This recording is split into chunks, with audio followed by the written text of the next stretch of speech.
स्वागत है आप सभी का मेरे चैनल में। आज हम पेडागोजी से कुछ प्रश्नोत्तर करेंगे, तो चलिए शुरू करते हैं। क्वेश्चन नंबर 1, निम्न में से कौन सा शिक्षण का मुख्य उद्देश्य है? ए, पाठ्यक्रम के अनुसार सूचनाएं प्रदान करना। बी, छात्रों की चिंतन शक्ति का विकास करना। सी, छात्रों को टिप्पणियां लिखवाना। डी, छात्रों को परीक्षा के लिए तैयार करना। तो इसमें शिक्षण का मुख्य उद्देश्य है छात्रों की चिंतन शक्ति का विकास करना, इसीलिए इसका सही उत्तर है ऑप्शन बी। शिक्षण का मुख्य उद्देश्य होता है कि छात्रों की चिंतन शक्ति को बढ़ाएं। क्वेश्चन नंबर 2, निम्न में से कौन सी शिक्षण विधि अच्छी है? ए, व्याख्यान एवं श्रुत लेखन। बी, संगोष्ठी एवं परियोजना। सी, संगोष्ठी एवं श्रुति लेखन। डी, श्रुति लेखन एवं प्रदत्त कार्य। ए में व्याख्यान एवं श्रुत लेखन दिया गया है। व्याख्यान का अर्थ होता है लेक्चर मेथड एवं श्रुत लेखन का अर्थ है सुन के लिखना। बी में संगोष्ठी एवं परियोजना। संगोष्ठी का अर्थ है सेमिनार और परियोजना का अर्थ है प्रोजेक्ट। और सी में संगोष्ठी एवं श्रुति लेखन, तो संगोष्ठी यानी सेमिनार और श्रुत लेखन यानी सुन के लिखना। और डी में श्रुत लेखन एवं प्रदत्त कार्य दिया गया है। सो श्रुत लेखन यानी सुन के लिखना और दत्त कार्य यानी असाइनमेंट। तो इसमें शिक्षण के लिए सबसे अच्छी विधि है संगोष्ठी एवं परियोजना यानी सेमिनार एवं प्रोजेक्ट। तो इसीलिए इसका सही उत्तर है ऑप्शन बी। बच्चों को सेमिनार और प्रोजेक्ट के माध्यम से अगर पढ़ाया जाए तो बच्चे जल्दी याद रखते हैं। क्वेश्चन नंबर 3, अध्यापक शिक्षण सामग्री का उपयोग करता है क्योंकि इससे शिक्षण कार्य रुचिकर बनता है। बी, इससे शिक्षण कार्य छात्रों के बोध स्तर का बनता है। सी, इससे छात्रों का ध्यान आकर्षित होता है। डी, वह इसका उपयोग करना चाहता है। तो इसका सही उत्तर होगा ऑप्शन बी, इससे शिक्षण कार्य छात्रों के स्तर का बनता है। तो इसमें शिक्षण सामग्री का उपयोग करके कक्षा में सीखने के अनुभव पर अधिक बल दिया जाता है। इससे एक अध्यापक इसका उपयोग शिक्षण अधिगम को प्रभावी बनाने के लिए करता है ताकि छात्रों का बोध स्तर बना रहे। बोध स्तर का अर्थ है शिक्षण में शिक्षक छात्रों के समझ पाठ्य पुस्तक को इस प्रकार प्रस्तुत करता है कि छात्रों को बोध के लिए अधिक से अधिक अवसर मिले, यानी उन्हें प्रश्न पूछने का अवसर अधिक से अधिक मिले, छात्रों में आवश्यक सूझबूझ उत्पन्न हो। इस प्रकार शिक्षा में छात्रों की सहभागिता बनी रहती है, इसीलिए बोध स्तर का बनना सबसे उपयुक्त आंसर है। इसीलिए इसका सही उत्तर है ऑप्शन बी। इससे शिक्षण कार्य छात्रों के बोध स्तर का बनता है।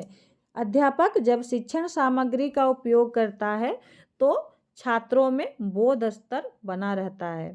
क्वेश्चन नंबर 4, शिक्षण का प्रभावी होना किस बात पर निर्भर है? ए, शिक्षक की योग्यता। बी, शिक्षक का व्यक्तित्व। सी, शिक्षक का हस्तलेख। डी, शिक्षक का विषय बोध। एक शिक्षक शिक्षण के समय अपने विषय वस्तु को किस प्रकार प्रस्तुत करता है, ये बड़ा महत्व रखता है। इस प्रकार एक शिक्षक की भूमिका बहुत ही महत्वपूर्ण एवं विशाल होती है। इसलिए शिक्षक का प्रभावी होना एक शिक्षक की योग्यता पर निर्भर होती है। इसीलिए इसका सही उत्तर है ऑप्शन ए, शिक्षक की योग्यता। क्वेश्चन नंबर 5, निम्न में से कौन सी एक अच्छे प्रश्न पत्र की विशेषता नहीं है? ये आकार मात्रा छूट गया है। विशेषता, ए, वस्तुनिष्ठता। बी, व्यक्तिनिष्ठता। सी, अस्पष्ट शब्दों का उपयोग नहीं। डी, विश्वसनीयता। तो एक अच्छे प्रश्न पत्र की विशेषता होनी चाहिए कि वह वस्तुनिष्ठता यानी कि ऑब्जेक्टिव होती है। नेक्स्ट, व्यक्तिनिष्ठता यानी किसी एक व्यक्ति को नजर में रख के प्रश्न पत्र नहीं बनाया जाता, इसीलिए ये ऑप्शन सही नहीं है।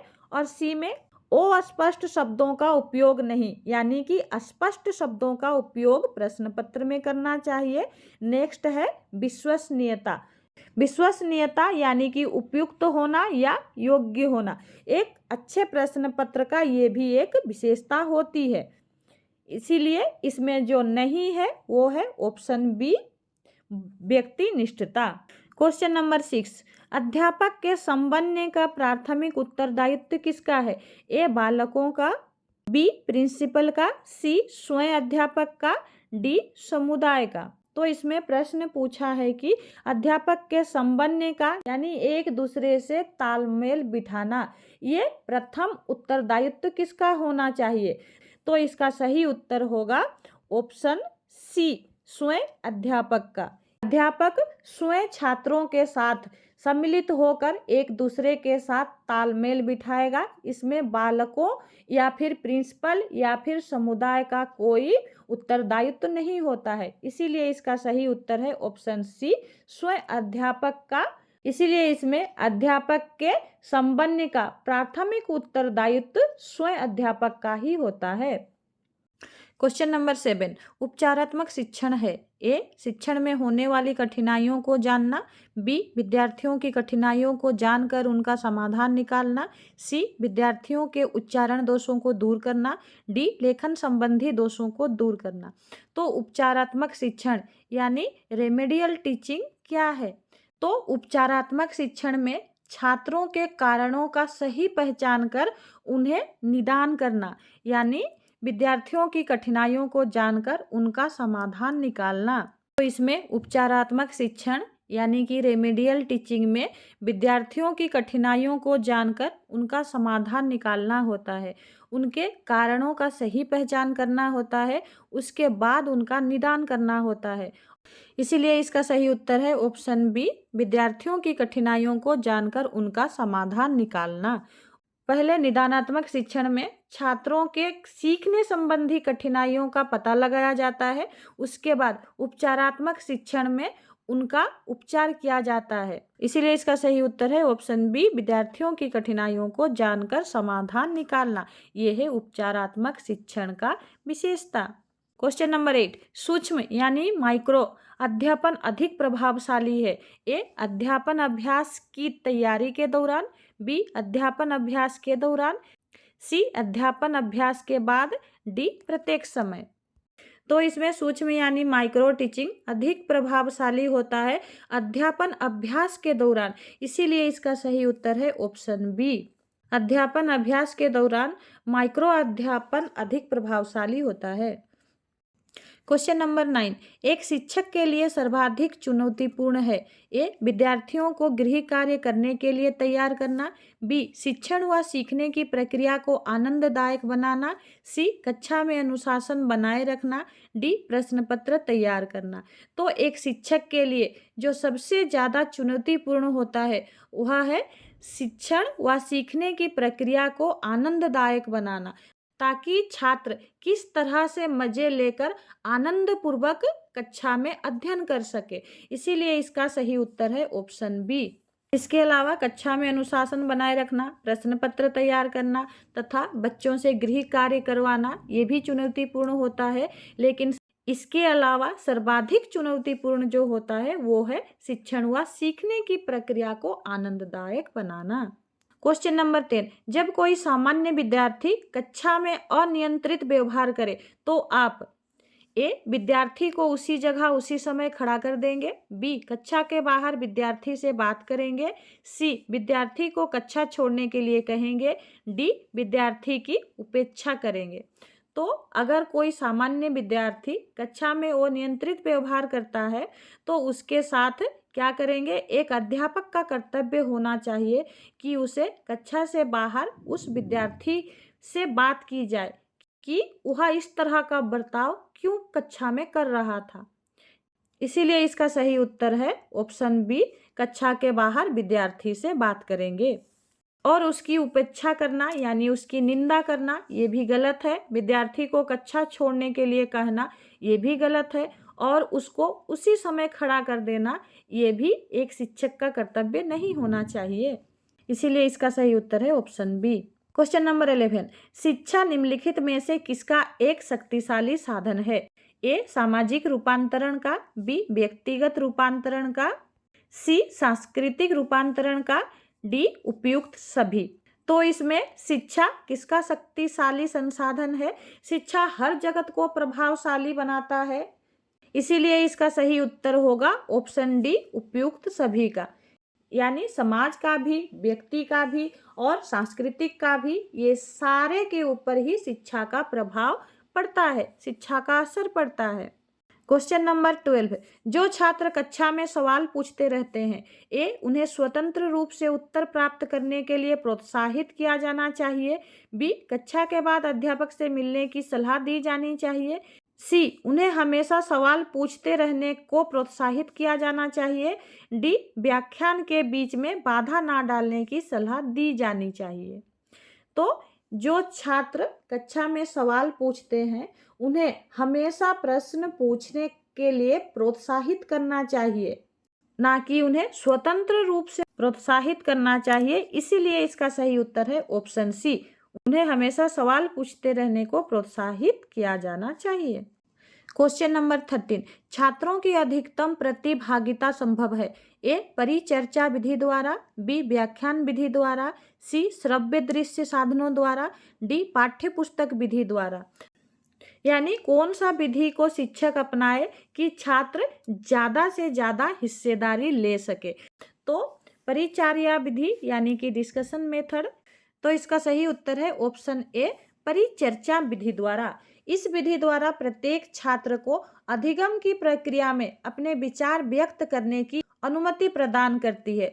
क्वेश्चन नंबर 14, उपचारात्मक शिक्षण की सफलता मुख्यतः निर्भर करती है। ए, बच्चों की समाज सांस्कृतिक पृष्ठभूमि पर। बी, बच्चों की भाषागत त्रुटियों की सूची बनाने पर। सी, समस्याओं की पहचान पर। डी, समस्याओं के कारणों की सही पहचान पर। तो उपचारात्मक शिक्षण यानी कि उनका उपचार करने वाला शिक्षण। निदानात्मक यानी कि छात्रों का कारण जानना कि वो क्यों पढ़ नहीं पा रहे हैं, कौन सी कठिनाई उनके पास आ रही है जिसके कारण वो अच्छे से शिक्षण नहीं कर पा रहे हैं, और उसका उपचारात्मक करना यानी कि उनके कारणों को सही तरह से पहचानना। तो इसमें उपचारात्मक शिक्षण की सफलता मुख्यतः किस पर निर्भर करती है। तो इसका सही उत्तर है ऑप्शन डी, समस्याओं के कारणों की सही पहचान करना।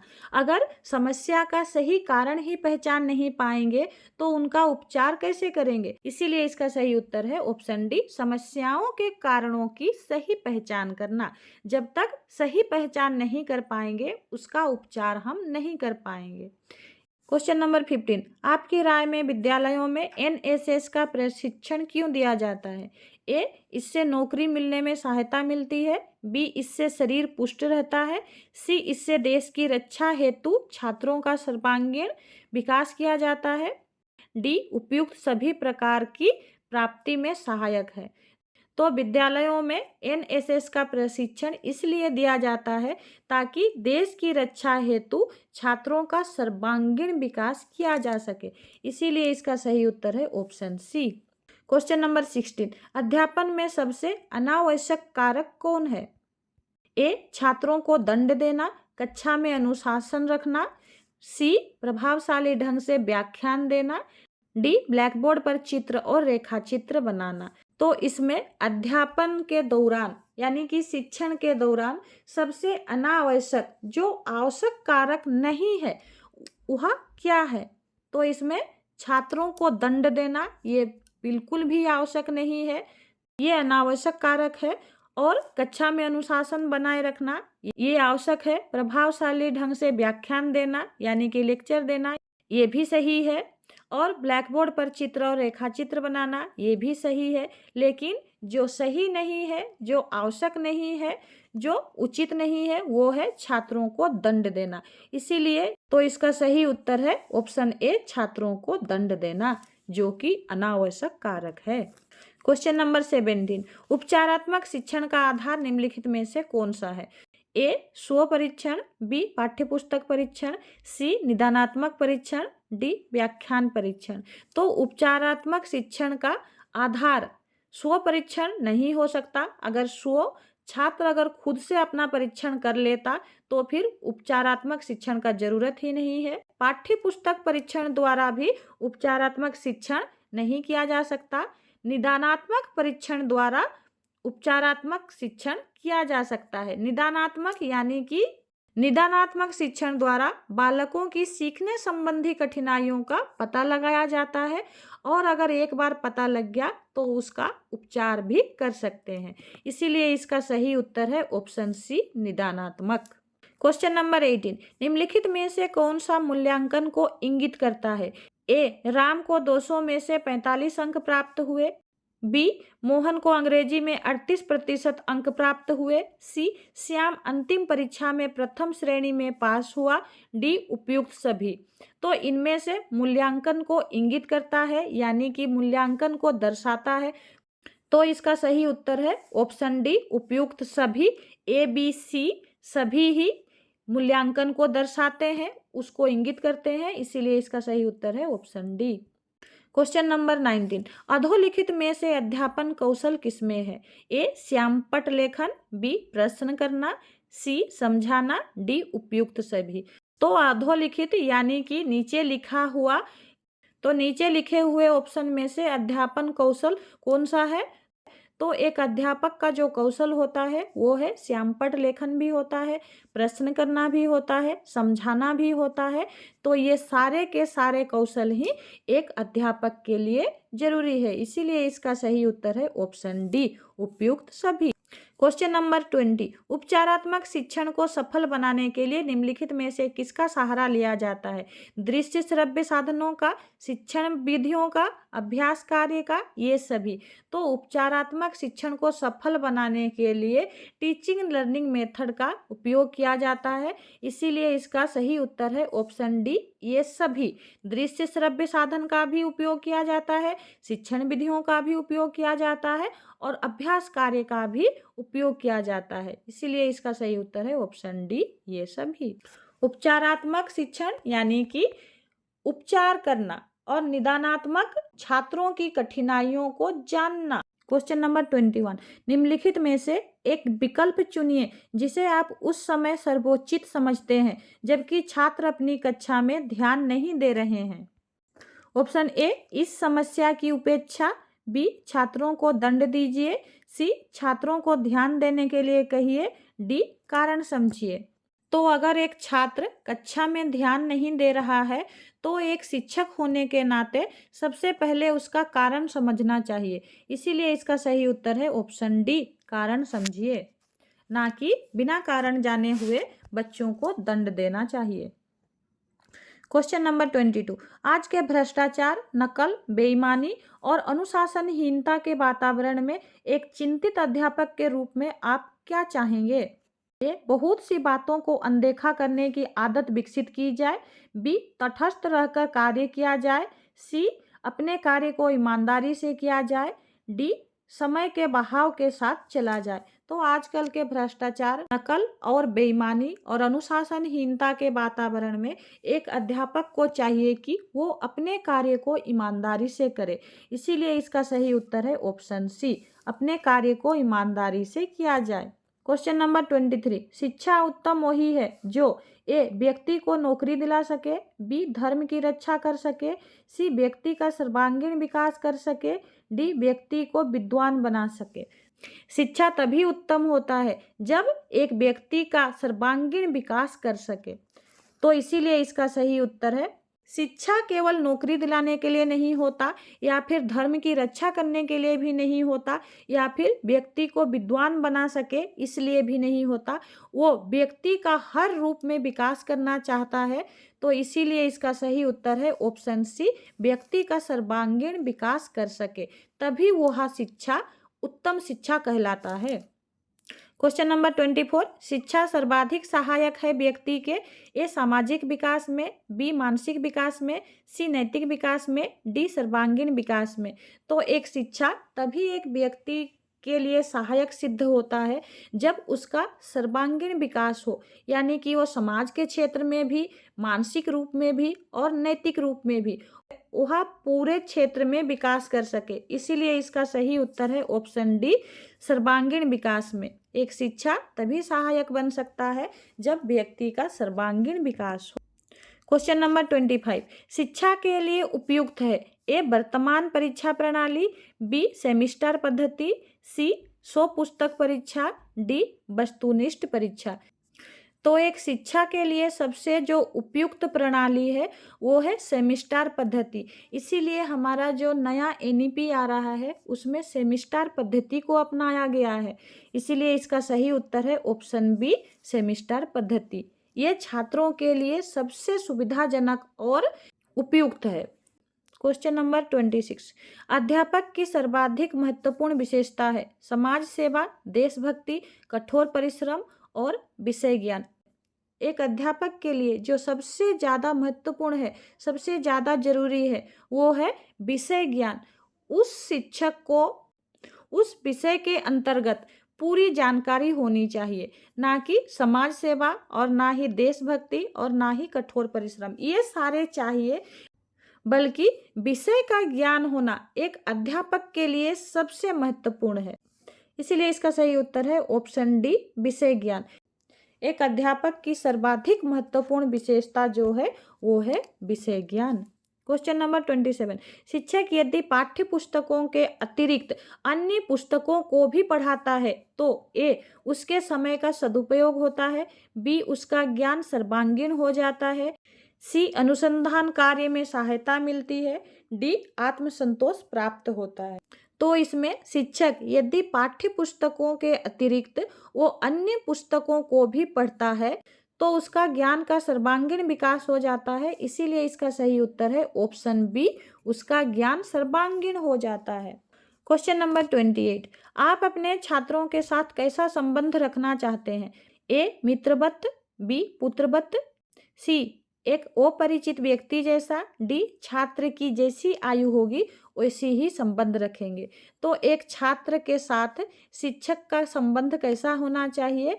एक शिक्षक को सभी छात्रों को एक पुत्र की भांति देखना चाहिए या फिर अपने बच्चों की भांति देखना चाहिए। इसीलिए इसका सही उत्तर है ऑप्शन बी, पुत्रवत। क्वेश्चन नंबर 29, बालक के आक्रमण व्यवहार को दूर किया जा सकता है यदि बालक को कुछ समय तक बिल्कुल एकांत में रखा जाए, बी, बालक को कठोर दंड दिया जाए, सी, बालक के आक्रमण व्यवहार के कारणों को पता लगा लिया जाए, डी, बालक की उपेक्षा की जाए।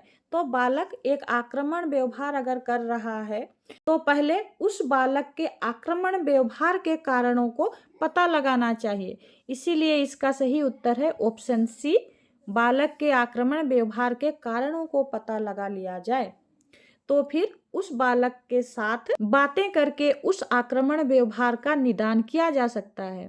क्वेश्चन नंबर 30, यदि कोई बालक पुस्तकालय से पुस्तकें चुराता है तो ए, उसे कठोर दंड देना चाहिए जिससे भयभीत होकर वह चोरी ना करे, बी, उसे पुलिस का डर दिलाना चाहिए, सी, उसके इस व्यवहार के पीछे असन्निहित कारणों को ढूंढना चाहिए, डी, उसे पर्याप्त पैसे एवं सुविधाएं प्रदान करनी चाहिए।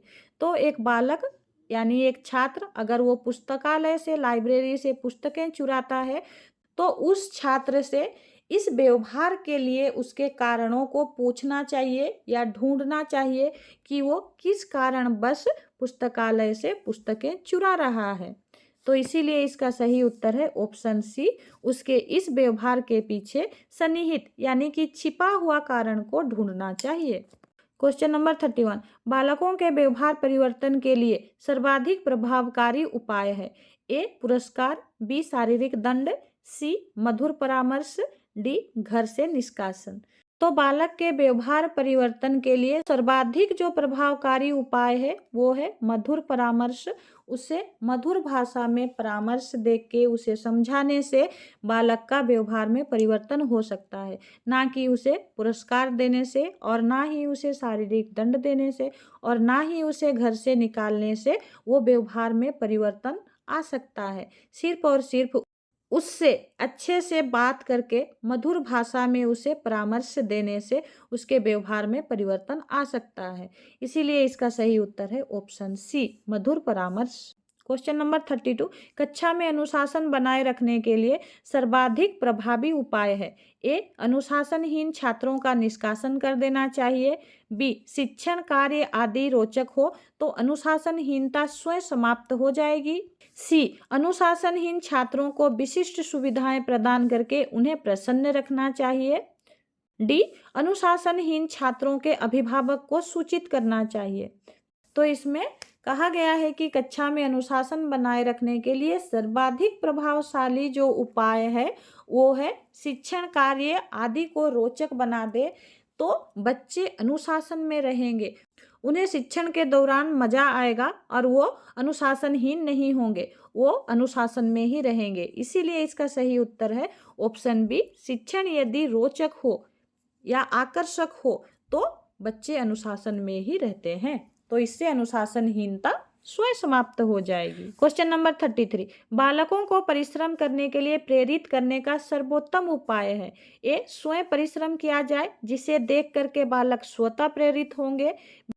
बी, परिश्रम के महत्व का व्याख्यान दिया जाए। सी, परिश्रम द्वारा सफलता प्राप्त करने वाले के उदाहरण दिया जाए। डी, परिश्रमी बालकों को पुरस्कार दिया जाए।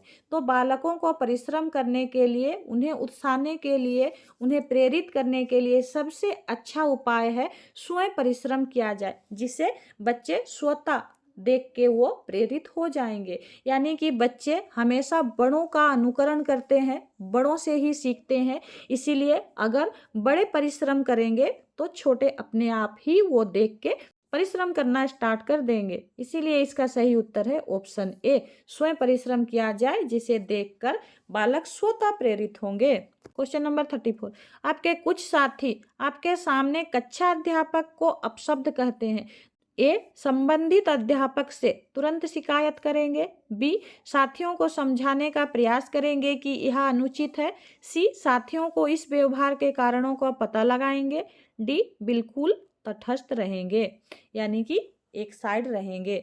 तो आपके अगर कुछ साथी अपने ही क्लास टीचर को अपशब्द कह रहे हैं, भला बुरा कह रहे हैं, तो उनका फर्ज बनता है कि साथियों को समझाने का प्रयास करेंगे कि यह अनुचित है, इस तरह के बातें या इस तरह के अपशब्द नहीं कहना चाहिए। इसीलिए इसका सही उत्तर है ऑप्शन बी, साथियों को समझाने का प्रयास करेंगे कि यह अनुचित है। क्वेश्चन नंबर 35, मान लीजिए आप परीक्षा भवन में परीक्षा दे रहे हैं, कोई विद्यार्थी आपसे बार बार पूछने का प्रयास कर रहा है तथा आपकी नकल करना चाहता है, तो आप क्या करेंगे? ए, उसकी उपेक्षा करके अपना कार्य करते रहेंगे। बी, कक्ष निरीक्षक को इसकी सूचना देंगे। सी, उसको नकल करा देंगे, अन्यथा वह व्यवधान डालता रहेगा। डी, उसकी सीट पर खड़े होकर सबके सामने उसे डांट देंगे। तो एक परीक्षार्थी अगर वो बार बार आपसे कुछ पूछने का प्रयास कर रहा है तथा आपकी नकल करना चाहता है, तो उस परीक्षार्थी का फर्ज होना चाहिए कि उस बात को कक्ष निरीक्षक को सूचित करें। इसीलिए इसका सही उत्तर है ऑप्शन बी। क्वेश्चन नंबर 36, विद्यार्थी के एक उदंड बालक को अनुशासित करने के लिए ए, उसे सबके सामने शारीरिक दंड दिया जाए। बी, यदि उसे किसी खेल में दक्षता प्राप्त हो तो उसे प्रोत्साहित करके तत्संबंधी किसी दायित्व का कार्यभार सौंप दिया जाए। उसे कक्ष मॉनिटर बना दिया जाए। डी, उसके माता पिता को बुलाकर छात्र को उनके सामने दंडित किया जाए। तो एक विद्यालय में एक उदंड बालक को अनुशासित करने के लिए अगर वह बालक किसी खेल में दक्षता प्राप्त किया हो या फिर उस खेल में वह पूरी तरह से निपुण हो, तो उसे उस खेल के अकॉर्डिंग ही उसे कुछ कार्यभार सौंप देना चाहिए, ताकि वह बच्चा उदंड ना हो और वो अनुशासित रहे। इसीलिए इसका सही उत्तर है ऑप्शन बी। क्वेश्चन नंबर 37, शिक्षक समाज में महत्वपूर्ण स्थान प्राप्त कर सकता है यदि वह ए, सामाजिक क्रियाकलापों में सक्रिय भाग लेता है। बी, अपने उत्तरदायित्व का ईमानदारी पूर्वक निर्वाह करता है। सी, सत्तारूढ़ राजनीतिक पार्टी में सक्रिय सदस्य की भूमिका निर्वाह करता है। डी, विद्वान एवं मौलिक चिंतक है।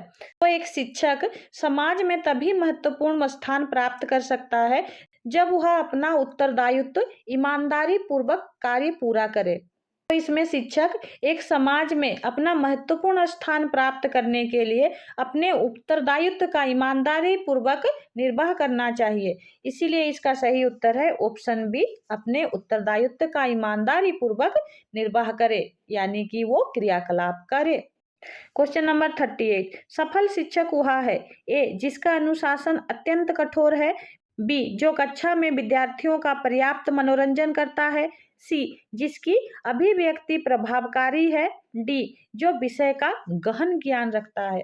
तो सफल शिक्षक वह होता है जो कि अपने विषय का गहन अध्ययन रखता हो, यानी कि पूरी तरह से उस सब्जेक्ट के ऊपर उस शिक्षक की पकड़ हो या फिर उसका नॉलेज हो। इसीलिए इसका सही उत्तर है ऑप्शन डी, जो विषय का गहन ज्ञान रखता हो वही सफल शिक्षक होता है, ना कि उसका अनुशासन अत्यंत कठोर हो या फिर विद्यार्थियों का मनोरंजन करता हो या फिर उसका अभिव्यक्ति प्रभावकारी हो। ये सारे चीज मायने नहीं रखते, जो मायने रखता है वो है विषय का गहन ज्ञान रखना। क्वेश्चन नंबर 39, आपके विचार में उत्तम शिक्षक हुआ है, ए जो लोगों से शीघ्रता संबंध बनाने की योग्यता रखता हो, बी जिसके सिद्धांतों एवं व्यवहारों में समानता हो, सी जो विश्वविद्यालय में पढ़ाता हो, डी जो आदर्शपूर्ण बातें करता हो। तो हमारे विचार यानी कि आपके विचार में उत्तम शिक्षक वह है जो अपने सिद्धांतों एवं व्यवहारों में समानता रखता हो। इसीलिए इसका सही उत्तर है ऑप्शन बी।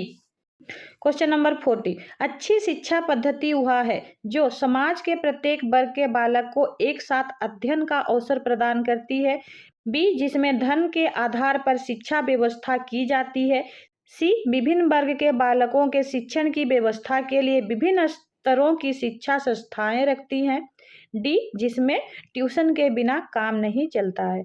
तो अच्छी शिक्षा पद्धति वह कहलाएगी जो कि समाज के प्रत्येक वर्ग के बालक को एक साथ अध्ययन का अवसर प्रदान करे।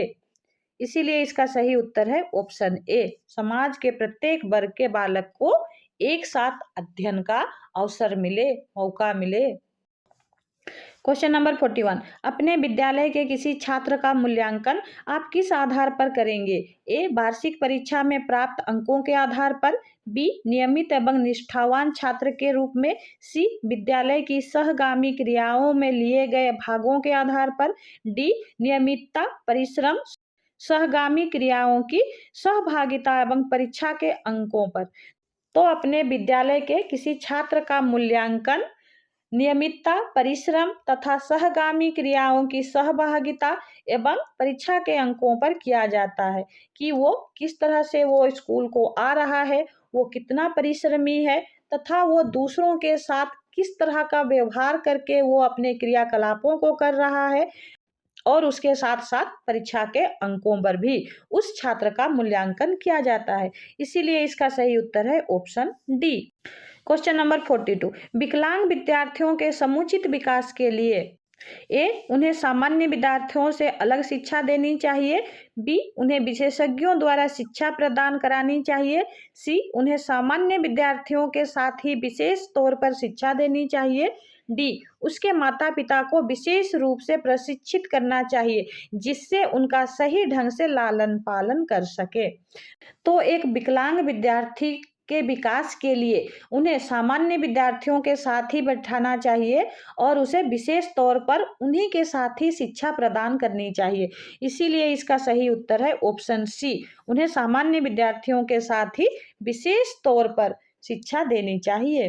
क्वेश्चन नंबर 43, प्रतिभाशाली विद्यार्थियों के सर्वांगीण विकास के लिए सर्वाधिक उपयुक्त है, ए उनकी रुचि से संबंधित कार्य का अधिकाधिक अवसर प्रदान करना चाहिए, बी उन्हें यह अनुभव कराना चाहिए कि कार्य की नियमितता और अभ्यास से सफलता मिलती है, सी उन्हें इच्छानुसार कक्षा में आने एवं अनुपस्थित रहने की सुविधा प्रदान करनी चाहिए, डी उनसे अत्यधिक कठिन कार्य लेना चाहिए।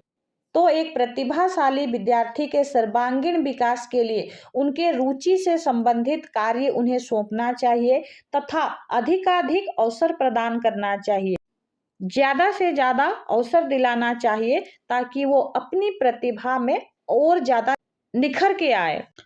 तो इस तरह से उसका सर्वांगीण विकास किया जाता है। इसीलिए इसका सही उत्तर है ऑप्शन ए, उनकी रुचि से संबंधित कार्य का अधिकाधिक अवसर प्रदान करना चाहिए। क्वेश्चन नंबर 44, यदि कोई छात्र आपके प्रश्न का उत्तर नहीं दे पाता है तो आप ए उसको कक्षा में खड़े होने को कहेंगे, बी स्वयं उत्तर देंगे, सी अन्य छात्रों से उत्तर देने को कहेंगे, डी छात्र के उत्तर ना दे सकने के कारण जानने का प्रयास करेंगे। तो अगर कोई छात्र कक्षा में वो प्रश्न का उत्तर नहीं दे पा रहा है तो उसका कारण जानने का कोशिश करेंगे, प्रयास करेंगे कि वो छात्र क्यों उत्तर नहीं दे पा रहा है। इसीलिए इसका सही उत्तर होगा ऑप्शन डी। छात्र के उत्तर ना दे सकने के कारण जानने का प्रयास करेंगे। क्वेश्चन नंबर 45, निम्नलिखित में से शिक्षण की सर्वोत्तम विधि है? ए भाषण विधि, बी प्रोजेक्टर विधि, सी पाठ्यपुस्तक विधि, डी पर्यटन विधि। तो इन सब में सबसे सर्वोत्तम विधि जो है वो है पाठ्य पुस्तक विधि है। भाषण विधि, प्रोजेक्ट विधि और पर्यटन विधि इतना सर्वोत्तम विधि नहीं है, तो इसीलिए इसका सही उत्तर है ऑप्शन सी, पाठ्य पुस्तक विधि शिक्षण की सर्वोत्तम विधि है। क्वेश्चन नंबर 46, श्यामपट्ट पर लिखते समय अध्यापक को किस तथ्य को ज्यादा महत्व देना चाहिए? ए अक्षर सुंदर व मोटे हो, बी अक्षर सुंदर व सुस्पष्ट हो, सी दाहिने हाथ से लिखे, डी सुंदर व छोटे अक्षर हो। श्यामपट्ट पर लिखते समय अध्यापक को जिस चीज पर ज्यादा ध्यान देना चाहिए वो है अक्षर सुंदर व स्पष्ट हो। इसीलिए इसका सही उत्तर है ऑप्शन बी, अक्षर सुंदर व सुस्पष्ट हो। जरूरी नहीं कि वो अक्षर मोटे ही हो या फिर दाहिने हाथ से ही लिखे होने चाहिए या फिर सुंदर व छोटे हो। क्वेश्चन नंबर 47, विद्यार्थी की सीखने संबंधी कठिनाई को कम करने के लिए आप क्या अच्छा समझते हैं? ए कार्य प्रणाली में सुधार करना, बी ज्यादा गृह कार्य देना, सी कारण जानना व उसे दूर करना, डी अधिक सुविधाएं प्रदान करना। तो इसमें विद्यार्थी की सीखने संबंधी कठिनाइयों को कम करने के लिए क्या अच्छा उपाय है?